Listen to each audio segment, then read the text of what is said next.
Olá, boa noite. Hoje é dia 7 de maio. Como boa parte do nosso programa vai ser passado a falar da educação, deixo-vos já aqui uma pequena imagem que pode exemplificar, digamos assim, as coisas se algo correr mal. Estamos a falar do regresso às aulas das criancinhas, ou regresso em pleno das criancinhas às aulas. Boa noite, Helena. Boa noite, Jacinto. Boa noite, Rui. Olá, boa noite. Ora, boa noite, Helena, boa noite, Pedro, boa noite, Rui. Então, e sem mais demoras, penso que entramos já diretamente nos números, até para pouparmos aqui algum tempo para o nosso convidado, que acredito que bem falta nos vai fazer. Números. Bom, crescemos 2%, mais 533 casos registados hoje em todo o território nacional. Atingimos os 26.715 casos confirmados pela Covid-19. O número de óbitos subiu para 1.105, um crescimento de 1,5%, mais 16 mortes a lamentar. E a nossa taxa de mortalidade é agora de 4,14%. A registrar também o aumento de 182 casos recuperados, são agora 2.258, um aumento de 8,8% em relação ao número que tínhamos dado ontem. De referir ainda, e no que diz respeito a estes casos em todo o território nacional, que a região de Lisboa e Val do Tejo, destes 533 casos, tem 294. Um outro ponto é que o relatório reflete 3.531 testes, dos quais 533, como já referimos, foram positivos, ou seja, voltámos aos 2 dígitos, com 15,09% de casos confirmados em relação aos testes que entraram em relatório. No que diz respeito à caracterização demográfica dos casos confirmados, temos aqui, voltamos a ter aqui notícias simpáticas e menos simpáticas. As notícias simpáticas é que os casos confirmados acima dos 50 anos estão a baixar, ou seja, na faixa etária dos 50 aos 69 anos baixou 0,1%, e na faixa etária acima dos 70 anos baixou quase 1%. Isto, infelizmente, não tem ainda... mas também, por outro lado, a parte negativa é que nas faixas etárias acima dos 10 aos 29 subiu 0,1% e dos 30 aos 49 subiu 1%. Portanto, aqui algum reflexo também de alguns hábitos e algumas situações que se têm verificado nos últimos tempos. No que diz respeito à caracterização dos óbitos ocorridos, aqui não temos, obviamente, boas notícias. A grande incidência de mortes continua a ser acima dos 70 anos. 87,42% das mortes ocorridas até o momento foram em pessoas com mais de 70 anos. Temos, neste momento, que a taxa de mortalidade de mais de 70 anos é de 15%, e nestas faixas etárias estão 6.405 casos confirmados. Olhando apenas para a faixa etária acima dos 80, a taxa de mortalidade é de 18%, com 4.116 casos confirmados. No que se refere ao relatório clínico, um crescimento de 6% nos casos internados, passaram a 874, e um crescimento mais substancial nos casos internados em UCI, que com 135 casos cresceu 11,6%. Chama a atenção, como temos chamado sempre, que não olhamos para o número absoluto, olhamos para o número em consonância e de acordo também com os óbitos ocorridos. Vamos até a Amadora. Vamos até a Amadora para dizer que a Amadora tem mais de 19 casos confirmados, atingiu agora, ultrapassou a barreira dos 400 casos, são 402. A Amadora que atingiu também os 2,21 casos por cada 1.000 habitantes. De referir que a área metropolitana de Lisboa tem 1,87. Os casos na Amadora têm um peso de 7,6% em toda a área metropolitana, sendo que temos apenas 6,4% da população. Os 9 casos na área metropolitana de Lisboa foram 181, 10%, ou 10,5% para ser mais preciso, foram na Amadora. Olhando ainda para os casos por cada 1.000 habitantes, Lisboa está em primeiro lugar com o pior resultado, com 3,29 casos por cada 1.000 habitantes. A Amadora reconquistou o segundo lugar, com 2,21, numa luta ferrenha com Loures, que está em terceiro, com 2,2. Este era um campeonato que eu gostava de não ganhar e de não ficar no pódio. Olhando para os números da densidade populacional, e como temos sempre olhado para os municípios com maior densidade populacional, temos, como já temos vindo a referir, a Amadora com 7.500 habitantes por quilómetro quadrado, Odivelas com 6.150 e Lisboa com 5.000. A Amadora tem, por quilómetro quadrado, 16,75 casos, Odivelas tem 10,11 e Lisboa tem 16,68. E agora vamos aplicar, como temos aplicado sempre, o rácio de Lisboa e de Odivelas à Amadora. E ao contrário do que acontecia até aqui, se aplicássemos à Amadora o rácio de Lisboa, teríamos apenas 400 casos, e mesmo assim já seriam muitos, mas aplicando o rácio de Odivelas, a Amadora teria 243. E de referir, uma vez mais, porque o temos vindo a referir sempre, que os números que estão a aparecer agora não são resultado das medidas de desconfinamento que começaram no dia 4. São resultado dos disparates que foram feitos de 20, 22, 23 de abril para a frente. Os resultados do desconfinamento vamos começar a conhecê-los na próxima semana. Eu não sei se querem ver, se calhar passamos já à frente ao nosso convidado ou querem mostrar o gráfico da evolução. O gráfico da evolução, temos a linha cor de laranja, que é a Amadora, ali a crescer. Temos a verde que agora também... A verde é Cascais, certo? Cascais. Cascais, que se estava a portar bem e também se espalhou aqui pelo caminho. E Odivelas, que é aquela roxa, eu penso que é roxo. Sim, exato. Que está a crescer, mas está a crescer de uma forma mais ligeira. Aliás, seria à altura de que estas linhas não estivessem propriamente a crescer muito. Crescer sim, mas crescer muito pouco significativamente, que é aquilo que não se está a verificar, por exemplo, naqueles dois casos que estivemos a ver de Cascais e da Amadora. E eu penso que agora sim, quanto a números é tudo, até porque, enfim, às vezes já cansa ter que repetir sempre o mesmo. Gostaria muito de que, antes de terminarmos os minutos pandémicos, poder começar a reduzir números e a ter coisas mais agradáveis para dizer. Não sei se conseguimos. Pois não sei se conseguimos. Mas pronto, isso é mais demais. Vamos chamar o nosso convidado, o Vítor Coelho, da Federação das Associações de Pais do Conselho da Amadora. Olá, boa noite e obrigado por estar connosco. Olá, boa noite. Obrigado pelo convite para estar convosco e para partilhar aqui também aquilo que é a opinião da Federação das Associações de Pais do município de Amadora. Vítor, quais é que são as principais preocupações que têm sentido da parte dos pais encarregados de educação face a esta situação da educação, digamos assim, em tempos de pandemia, que veio alterar tudo aquilo que estava pensado e programado para o final do ano letivo?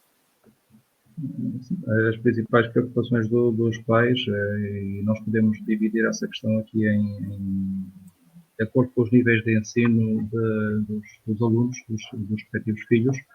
Portanto, nota-se que nos escalões de menor idade, estamos a falar de creches e de pré-escolar, que os pais sentem-se muito sobrecarregados com toda esta situação. Eles acabam por ter que dar um apoio aos filhos muito superior quando comparado com os filhos mais velhos. Portanto, e é esta dependência que os mais novos têm, estão a nível da utilização das tecnologias para o acesso aos conteúdos e a tudo quanto os professores estão a enviar e a pedir para poderem. Aprende-se também com a própria questão mais de explicações, de acompanhamento do estudo, de apoio às atividades que têm que realizar. Nos escalões, portanto, nas escalas etárias, nas faixas etárias do segundo ciclo, de terceiro ciclo, já os meninos são mais autónomos, já os jovens são mais autónomos, já conseguem aceder às plataformas, conseguem aceder aos e-mails, realizar as tarefas, submeter as tarefas para os professores, portanto, aí já a carga dos pais não é tão pesada. Claro que as preocupações dos pais passam sempre por quais são as competências que os filhos estão a desenvolver e se não ficam demasiado prejudicados com toda esta situação e com aquilo que era suposto aprenderem até ao final do ano letivo. Vítor, falando dos mais pequeninos, dos meninos que vão para a creche, existe aqui a possibilidade das creches reabrirem nas próximas semanas. Como é que os pais estão a encarar esta situação? Estão a encarar de modo positivo ou com muita apreensão? Estão muito apreensivos. E esta apreensão vem também destas notícias mais recentes, de que o número de casos está a aumentar e, portanto, neste momento a apreensão dos pais depende muito da confiança que venham a ter durante os próximos dias e as próximas semanas. Há aqui um receio muito grande que, ao deixar os meninos nas creches, pode ser necessário para alguns pais ativarem o plano avós, que são um grupo de risco e, portanto, não tendo condições para levar ou ir buscar os meninos às creches, tem também receio de colocar em perigo um grupo que é de risco, dos mais idosos.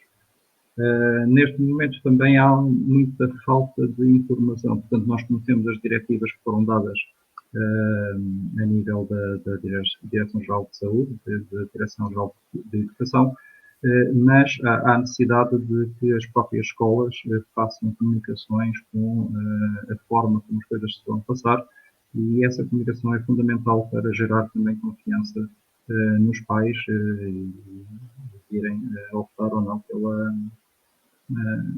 por deixarem os filhos voltar às creches.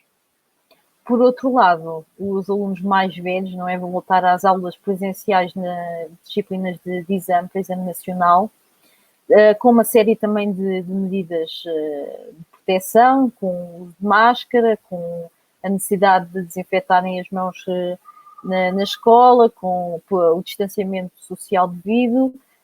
Os encarregados de educação pensam que os alunos vão conseguir cumprir estas normas, ou que vai ser difícil também haver este controle nestes alunos mais velhos? Sim, para já existe a expectativa de conhecer em que moldes é que essa solução de voltarem à escola, como é que vai acontecer, quais são os horários, como é que as turmas vão ser preparadas, quais as disciplinas que vão assistir. Mas também acreditamos que nas próprias escolas vão existir mecanismos através dos funcionários e professores que garantam que os alunos utilizem as medidas. Eles também já têm uma idade que é uma idade pré-adulta e também estão muito cientes, acreditamos nós, que estão cientes dos perigos que estão a correr e das implicações que podem vir de comportamentos que não sejam os adequados. Então, deixa-me só colocar-lhe uma questão ainda em relação à volta à escola dos mais velhos, do 11º e 12º ano, porque inicialmente as indicações que havia é que regressariam às aulas os alunos 11º e 12º nas disciplinas que tinham exame, mas apenas os alunos que iriam fazer os exames. Entretanto, as orientações que saíram do Ministério da Educação agora vêm em sentido contrário, dizer que quer vão ao exame, quer não vão ao exame, vão todos. Portanto, temos aqui não consigo quantificar, mas enfim, vamos dizer, um duplicar de pessoas em sala que podia ser evitado. Como é que os pais veem essa situação? Aqui, para além da questão dessa duplicação das turmas, nós temos aqui uma outra preocupação que tem a ver com os professores que vão estar a acompanhar os filhos e que, em algumas situações, são professores que também acompanham outros alunos,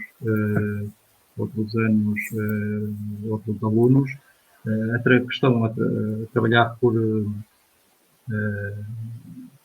as aulas síncronas, dia síncronos, e que os professores, passando a ter que duplicar o seu tempo na escola para acompanhar turmas divididas, vão deixar de ter oportunidade para acompanhar outras turmas. Portanto, neste momento, vemos com muita apreensão o facto de estar a ser pedido a todos os alunos que passem a frequentar e entendemos que pode ser uma medida exagerada para já. Bem, não sei se o Jacinto quer perguntar mais alguma coisa ao Vítor. Não, aliás, eu penso que tudo aquilo que nós neste momento podemos falar é sempre um pouco extemporâneo, até porque vamos precisar dos resultados que vamos começar a conhecer na próxima semana também para saber um pouco aquilo que temos a temer com o que vai acontecer em relação ao dia 18, se é que alguma coisa vai acontecer a partir do dia 18. Eu acho que a próxima semana vai ser a semana de todas as decisões e só aí é que podemos ter um pouco a noção do que vai acontecer. Bem, então, Vítor, obrigada por ter estado connosco nestes minutos pandémicos e esperemos que os próximos tempos sejam um pouco mais claros para os alunos e para os pais e que os alunos, no fundo, consigam continuar a adquirir competências. Não, mas já agora, e antes de nos despedirmos, só pedir ao Vítor que deixe ficar aqui uma mensagem para os pais e para os alunos que vão enfrentar a partir daqui a uma semana e pouco, uma nova etapa da vida em condições muito, vamos lhe chamar, estranhas. Sim, antes de mais, eu julgo que nós, depois de tudo isto, vamos valorizar mais o ensino presencial, aquilo que neste momento perdemos em termos do contacto físico com colegas, com outros alunos, com professores. Todos nós vamos valorizar mais o ensino presencial. Por outro lado, temos aqui também uma oportunidade para pensar e aceitar a integração de outros métodos de ensino, nomeadamente o ensino à distância, como um complemento ao ensino presencial. Eu penso que estas são notas que ficarão para o futuro. Agora, enquanto isto dura, pedimos aos pais que continuem a acompanhar os seus filhos e a facilitar o seu acesso à escola, neste caso à escola à distância. Pedir também aos professores que vão ajustando os métodos às respectivas turmas, que é algo que tem vindo a acontecer. Os professores, desde o início do terceiro período, que têm vindo a alterar alguns métodos e tempo que estão disponíveis, quer nas sessões síncronas como nas assíncronas, para ajudar os alunos. Pedimos também aos alunos que mantenham as suas mentes abertas para estes novos métodos e encarem estes novos métodos como uma aprendizagem que vai constituir um enriquecimento nas suas competências e, finalmente, as associações de pais vão estar, como sempre estiveram, disponíveis para colaborar com a solução, sempre do lado da solução, e, portanto, deixamos aqui a porta aberta tanto para os pais interagirem com as associações de pais, como as próprias direções das escolas, para usarem as associações de pais como um auxiliar no encontrar de soluções. Vítor Coelho, muito obrigado por ter estado connosco nos Minutos Pandémicos. Até uma próxima oportunidade. Helena, eu penso que agora seguimos para os equipamentos informáticos. Mas desta vez não sou eu, desta vez é o Pedro. Então. Se ligares o Vítor, conseguimos estar, Vítor. Às vezes, lá fica esquecido. Estávamos a falar em educação, vamos continuar a falar em educação, e nomeadamente nos equipamentos informáticos que começaram hoje a ser distribuídos pela Câmara Municipal da Amadora aos agrupamentos de escolas e que se destinam a apoiar os alunos na modalidade de ensino à distância. Nesta fase, são 200 computadores portáteis que serão cedidos a título de empréstimo aos alunos que foram previamente identificados pelas direções dos agrupamentos das escolas do próprio Conselho.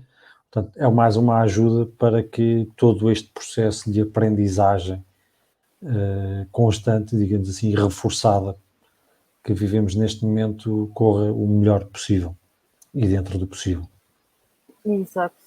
Dando continuidade às informações sobre educação, Ontem a DGS falou também sobre esta questão dos filhos, ou melhor, dos jovens voltarem à escola, às aulas presenciais nas disciplinas para exame, como foi falado aqui. E a DGS quis deixar uma mensagem, digamos, de confiança, não é? E disse que voltar às aulas é com toda a confiança, desde que se mantenham esforços e usar algumas barreiras para promover o distanciamento, que não haverá preocupação exacerbada, digamos assim, não há razão para que isso exista com este regresso às aulas. Dizer também que este regresso às aulas presenciais vai ter realmente uma série de normas que já são conhecidas, porque o Ministério da Educação já fez chegar essas orientações às escolas e também as divulgou para a comunicação social. E realmente aquilo que salta à vista nessas orientações tem que ver com o distanciamento social, com os horários desfasados, portanto, se houver necessidade de as turmas serem divididas, isso será feito, calculando sempre a presença de um docente, obviamente, que será algum docente que não esteja, que esteja disponível para dar aquela aula. E há também toda esta preocupação com a higiene, os miúdos vão ter que andar de máscara. Há também esta preocupação de desfasar os horários para que no caminho para a escola também não se encontrem. Portanto, há aqui uma série de medidas que estão a ser tomadas e as escolas também estão a garantir que elas vão estar implementadas. Por exemplo, têm que ter percursos definidos dentro da própria escola em acesso a espaços como o refeitório ou outros espaços comuns, para que não haja um grande aglomerado de jovens. E com base em tudo isso, a DGS realmente vem dizer que voltar às aulas, as pessoas têm que ter confiança nisso, porque todas estas questões estão a ser calculadas, espera-se, não é, por todos os agrupamentos de escolas que vão voltar a receber alunos, que vai ser com certeza um desafio para as escolas, mas também para os próprios alunos, adotar todas estas medidas que antes pareciam que não seriam necessárias, não é? E agora vão ter que se adaptar. A julgar por comunicações recentes da DGS e o que foi acontecendo ao longo do tempo, podemos depreender que daqui por 2 ou 3 semanas estamos a falar no contrário. Diz? Nesse ponto, mas enfim. Porque de facto, eu cada vez e a cada comunicação da DGS, a atual DGS, não a antiga DGS, fico mais preocupado, até porque nós temos tido uma certa incerteza naquilo que é transmitido pela DGS e isso não transmite de forma nenhuma segurança, e nem vale a pena estar a enumerar todos os casos, mas ainda hoje ouvi a Diretora-Geral da Saúde a dizer que casos em que pessoas que tiveram a Covid-19 que não têm sintomas e que o teste dá positivo, isso pode não ser nada, pode ser uns restinhos que ficaram lá no nariz. E que já não contagiou ninguém. Epá, eu acho que isto é quase criminoso dizer uma coisa destas. Sobretudo quando nós cada vez temos mais dados que nos permitem chegar à conclusão que 80% das pessoas são assintomáticas. Que um teste que está a começar, os testes serológicos que estão a começar a ser feitos no Algarve, já antevêem que podemos ter 14 vezes mais infectados do que aqueles que realmente são conhecidos. Dizer uma coisa destas é o convite ao disparate. Portanto, dizer que se pode ter toda a segurança, curiosamente, vindo da boca da mesma pessoa que dizia não usem máscaras porque isso transmite uma falsa sensação de segurança e que agora diz que têm que se usar máscaras de qualquer maneira. Epá, enfim. Dizer o quê? É um artista português ou uma artista. Vamos esperar pelas cenas dos próximos capítulos. É verdade, vamos amanhã volta a haver novo relatório, nova conferência de imprensa, provavelmente nova barbaridade, e nós temos cá à noite para falar sobre isso. Continue, Helena. Bem, prosseguindo, eu tinha mais 2 informações, mas vou só dar uma por causa do adiantado da hora, como já é normal, mas depois amanhã irei concluir, mas dizer que, como já tínhamos também informado aqui nos minutos pandémicos, logo nas primeiras... Alto para o ar. Eu acho que convém sacrificar um bocadinho do tempo e dar as duas, porque essa que vai ficar para amanhã tem vindo a ficar para amanhã há não sei quantos dias e não tarda muito, acaba o prazo do IRS. Não, calma que não acaba, ainda falta tempo para o IRS. Não, amanhã, porque assim amanhã falo deste e falo do outro caso, percebe? É que assim fica tudo despachado. Portanto, dizer que nós já tínhamos falado aqui nos minutos pandémicos, foi logo, penso que foi na primeira semana em que começámos aqui o programa, que a Amadora Inova tinha disponibilizado uma série de informação para as microempresas e as empresas relativamente a apoios nesta altura da Covid-19, não é? O que é que existia para as empresas poderem serem ajudadas. Dizer que hoje a autarquia informou que a Amadora Inova criou uma plataforma destinada a todos os empresários e empresas do concelho. Podem consultar os apoios e medidas existentes para mitigar estes problemas, todos os problemas causados pela Covid-19. E pronto, e podem aqui aceder a toda essa informação e contam também com o apoio da equipa da Amadora Tech para analisar a situação da empresa e depois também identificar a solução e ajudar a desenvolver essa solução da empresa. A plataforma é, portanto, amadora-empresas.pt. Se precisarem de informação, acedam aqui à plataforma para poderem serem ajudados, não é? Numa altura em que toda a gente sabe que as empresas, principalmente as micro, vão passar por grandes dificuldades nos meses que se seguem. A coisa não está fácil. Não. Entretanto, a Ana Marques toca aqui num ponto que eu considero como sendo um dos pontos-chave da coisa, que é o desafio maior é vencer o medo. Na escola e na sociedade em geral, sobretudo se os dados aumentarem muito. Mas também, da parte que nos toca, convém fazer com que esses dados não subam muito. Ou subam o mínimo possível. Quanto ao medo, sim, é algo importante e é algo que tem que ser vencido, porque se todos andarmos com medo, então ninguém sai de casa e então isto nunca mais para. Pedro, mas aí é muito importante definir exatamente o que é que nos referimos com vencer o medo. Se vencer o medo é ser temerário, então que não se vença o medo. Não. Vencer o medo de andar na rua, vencer o medo de andar protegido, de conviver eventualmente se calhar com alguém que esteja contagiado, porque não se sabe quem é, quem não é, não se pode andar com o drama, vou para a rua e se eu me cruzo com alguém que está contagiado, o que é que vai acontecer, isto e aquilo, não podes andar com esse medo, porque senão ninguém faz nada. Como é lógico, e como dizes muito bem, não se pode facilitar, não se deve. Eu queria só também dar aqui algum destaque ao comentário da Ana Pina, que pergunta: e casos recuperados na Amadora? Ana, não sabemos também. A DGE só disponibiliza o número de infectados, portanto não podemos dar essa informação porque realmente não a temos. Isto está-me a fazer lembrar, ontem, houve um comentário numa publicação da TV Amadora, que eu depois até partilhei com o Jacinto e com o Pedro, que havia alguém que dizia: nós temos 380 e tal casos, mas não faz mal porque metade já está recuperado.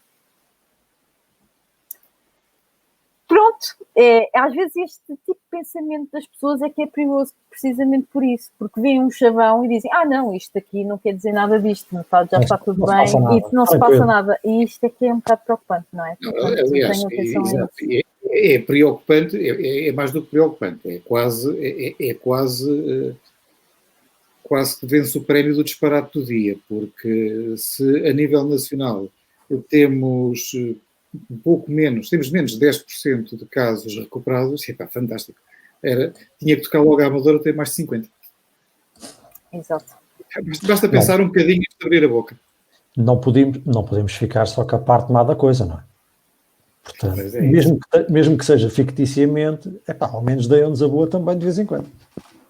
Let's make Amadora great again. Completamente. Bem, agora não começa a dizer ao pessoal para começar a injetar sabonetes, laxives e coisas. Não, é melhor não. Acho que caminhamos para o fim, não é? É melhor despedir-nos, que é para não dizer mais asneiras. Boa noite, até amanhã. Amanhã cá estaremos às 10. Boa noite, até amanhã. Até amanhã.